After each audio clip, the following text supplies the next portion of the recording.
Hello friends, திரும்பவும் ஒரு சுவாரஸ்யமான பதிவு.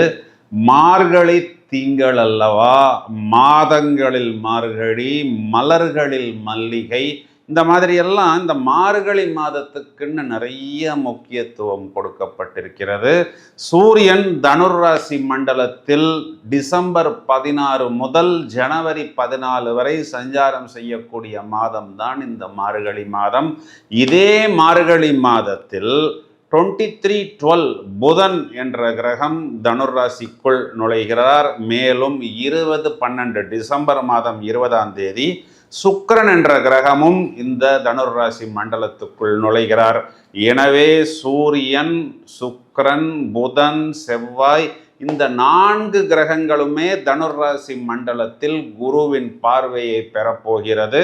மேலும் ராகு கேது அச்சுக்களுக்குள் எந்த விதமான மாற்றங்களும் இல்லை. சனி என்ற கிரகம் அதே மீனராசியில் இருக்கிறார். மேலும் குரு என்ற கிரகம் வக்ரகதியில் மிதுன ராசியில் அமர்ந்திருக்கிறார். இந்த கிரக நிலைகள் இந்த மார்கழி மாதத்தில் 12 ராசிக்கும் என்ன சொல்ல போகிறது என்பதை இப்பொழுது விவரமாக காண்போம்.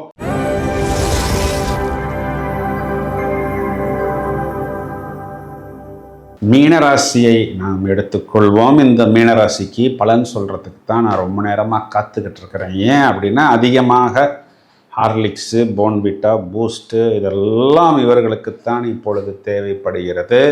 இப்போ என்னென்னா, மீனராசிக்காரர்கள் குறிப்பாக கதை முடிஞ்சிச்சு பிரதர், சீன் க்ளோஸ் பிரதர், ஓட்டி லேது பிரதர், ஒன்றுமே இல்லை பிரதர், அந்த அளவுக்கு பிரச்சனைகள் அனைத்தும் மொத்தமாக சேர்த்து ஒரு பார்சல் போட்டு எங்கள் ராசிக்குள்ளே வைங்க, எங்கள் ராசியை டெலீட் பண்ணுங்கள், எங்கள் ராசியை க்ளோஸ் பண்ணுங்கள், 12 ராசி வேணாம் 11 ராசி போகிறோம் அப்படிங்கிற மாதிரி எல்லாம் நிறைய நபர்கள் இதற்கு முன்பு கொடுத்திருந்தார்கள். அதில் அந்த உத்திரட்டாதி நட்சத்திரம் ரொம்ப பாதிக்கப்பட்டது. உத்திரட்டாதி நட்சத்திரம் மட்டும்தான் பாதிக்கப்பட்டதா? புத்திசாலித்தனத்தை குறிகாட்டக்கூடிய புதனின் ரேவதி நட்சத்திரம் வெகுவாக பாதிக்கப்பட்டது. எப்படின்னா, இந்த புதனுக்கு 8வது நட்சத்திரமாக குருவுடைய நட்சத்திரம் வரும். புதன், கேது, சுக்கிரன், சூரியன், சந்திரன், செவ்வாய், ராகு, குரு. அப்போ புனர்பூசம் இவர்களுக்கு 8வது நட்சத்திரம். இவங்க ராசியாதிபதி குருவே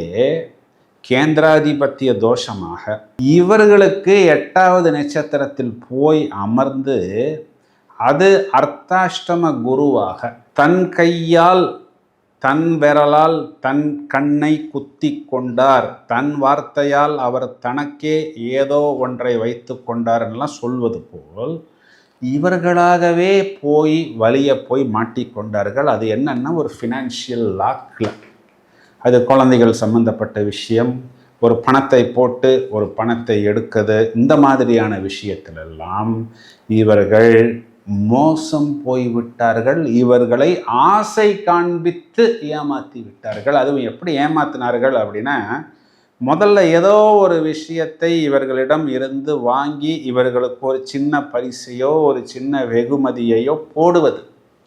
அப்படி லேசாக இவர்களுக்கு இப்படி ஒரு ஆசையை காண்பித்து மொத்தமாக இவர்களிடம் என்ன இருந்ததோ அது அனைத்தையும் உருவி கொண்டார்கள். இன்னும் இவர்கள் இதிலிருந்து வெளிவரவில்லை. இப்போ இந்த சாட்டான் அப்படிங்கிறது இவர்களுக்கு ஒரு மைனஸ் பாயிண்ட் தான்.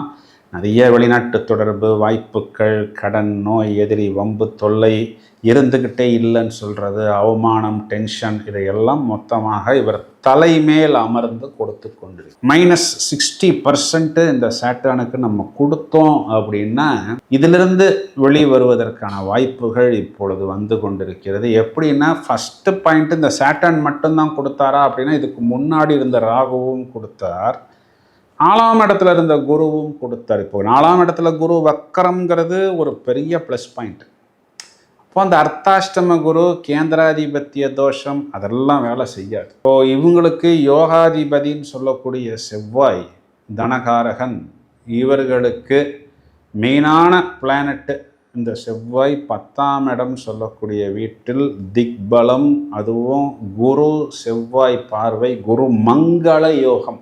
6ஆம் அதிபதி சூரியன் 10ஆம் வீட்டுக்கு வந்தாலும் திக்பலம் தான். 6ஆம் அதிபதி சத்ருஸ்தானாதிபதியாக இருந்தாலும் ராசியாதிபதி குருவுக்கு சூரியன் நட்பு கிரகங்கிற அமைப்பில் வந்து விடுகிறார். அப்போ அது குரு பார்வைங்கிறது அந்த இடத்தில் சிவராஜ யோகம் அப்படிங்கிற ஒரு அமைப்பில் வந்து விடுகிறது. புதன் சுக்கிரன் கூட்டணிங்கிறது ஒரு விதத்தில் இவர்களுக்கு பாதகாதிபதி அஷ்டமாதிபதியாக இருந்தாலும் அது வெற்றி ஸ்தானாதிபதி தனஸ்தானாதிபதியாக வந்து 10ஆம் இடம் அப்படிங்கிற உபஜயஸ்தானத்தில் எந்த கிரகம் வந்தாலும் தொழிலை தூக்கி கொடுத்துத்தான் ஆக வேண்டும் அப்படிங்கிற ஒரு அமைப்பில் வந்து விடுகிறது. 4 கிரகங்களால் அந்த 10ஆம் இடத்தில் மேலும் மேலும் ஒரு ப்ளஸ் அப்படிங்கிறது வருகிறது. அது ஒரு பிரமாதமான ப்ளஸ் பாயிண்ட். ஏன்னா இந்த கூட்டணி அடுத்து அப்படியே 11 லாபத்தை நோக்கி நகர்வதனால் இப்போ இவங்க தொழில் என்ன செய்து கொண்டிருக்கிறார்களோ அது இவர்களுக்கு லாபமாக வரப்போகிறது அப்படின்னு எடுத்துக்கொள்ளலாம். 12ஆம் இடத்தில் இருக்கக்கூடிய ராகு பகவான் இவர்களிடம் சேட்டை செய்ய முடியாது. ஏன்னா அவர் குருவின் பார்வையில் இருக்கிறார். இந்த பக்கம் 6ஆம் இடத்தில் இருக்கக்கூடிய அந்த கேது நன்மையை செய்து தான் ஆக வேண்டும்ங்கிற ஒரு அமைப்பில் வந்து விடுகிறார். அப்போது இனியும் மீனராசிக்காரர்கள் கதை முடிந்தது, சீன் க்ளோஸ் அப்படின்லாம் சொல்ல முடியாது. ஒரு நெகட்டிவை மட்டும் சேட்டன் கொடுத்து கொண்டிருக்கிறார். நிறைய ப்ளஸ்ஸை மிச்ச 8 கிரகங்களுமே இவர்களுக்கு கொடுத்து கொண்டு தான் இருக்கிறது.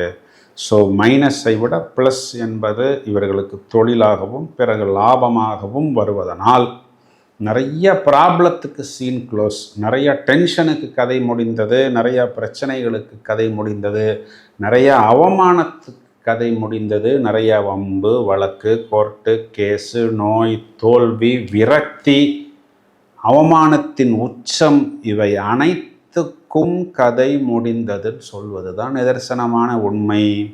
ரொம்ப நாளைக்கு இனியும் இந்த சேட்டனால் உங்களுக்கு தொந்தரவுகள் கொடுக்க முடியாது. பரிகாரம் அப்படின்னு எடுத்துக்கிட்டோம்னா சனிக்கிழமைகளில் ஆஞ்சநேயர் நரசிம்மர் வழிபாடு. மீனராசி சகோதரிகளுக்கு கணவனை குறிகாட்டக்கூடிய செவ்வாய், மேலும் கணவனுக்கு உண்டான கிரகம் இங்கு புதன், ரெண்டுமே 10ஆம் இடம் தொழில். அப்போது கணவனால் தொழில் மூலமாக உங்களுக்கு ஆதாயம். மாணவர்களை எடுத்துக்கிட்டோம் அப்படின்னா கல்வியில் மேன்மை கண்டிப்பாக ஏற்படும்.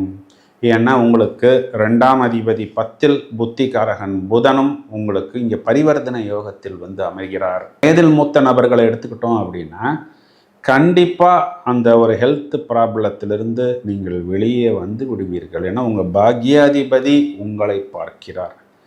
வழக்கத்தை விட வேகமாக செயல்படுவீர்கள். செவ்வாய் உங்கள் ராசியில் இருக்கக்கூடிய சாட்டனை பார்ப்பதனால் கூடுதல் டென்ஷன் ஆகி கொள்ளாமல் காலை நேரத்தில் மெடிடேஷன் யோகா தியானம் போன்ற பரிகாரங்கள் செய்வதன் மூலம் ஒரு நல்ல ப்ளஸ் பாயிண்ட்டை, நிறைய பிரச்சனைகளை நீங்கள் தீர்க்க முடியும் அப்படிங்கிறது தான் நிதர்சனமான உண்மை. இந்த பதிவின் தொடக்கத்தில் அந்த ரேவதி நட்சத்திரக்காரர்கள் பணம் முடக்கம், ஃபினான்ஷியல் லாஸ், ஃபினான்ஷியல் கிரைசிஸில் இருக்கிறார்கள்னு சொன்னேன் பார்த்தீங்களா? அதுக்கு ஒரு செப்பரேட் வீடியோ, ஒரு காணொளி என்பது தயாராகி கொண்டிருக்கிறது. வெகு சீக்கிரத்தில் அந்த வீடியோ இப்பொழுது எங்களது சேனலில் போஸ்ட் ஆகிவிடும். இந்த பதிவை உங்களது நண்பர்களுக்கு ஷேர் செய்யுங்கள். தொடர்ந்து இணைப்பில் இருங்கள். நிறைய வீடியோஸ் தயாராகி கொண்டிருக்கிறது. அடுத்து தை மாதம் வரப்போகிறது. உத்தராயண புண்ணிய காலம். தை பிறந்தால் வழி பிறக்கும். தை பிறந்தால் உங்களுக்கு இந்த கிரகங்கள் எல்லாமே லாபத்தில் வந்து அமர்ந்து விடும். அப்போ நிகரற்ற லாபத்துக்கு தயாராகி விடுங்கள். வாழ்த்துக்கள். Thank you friends.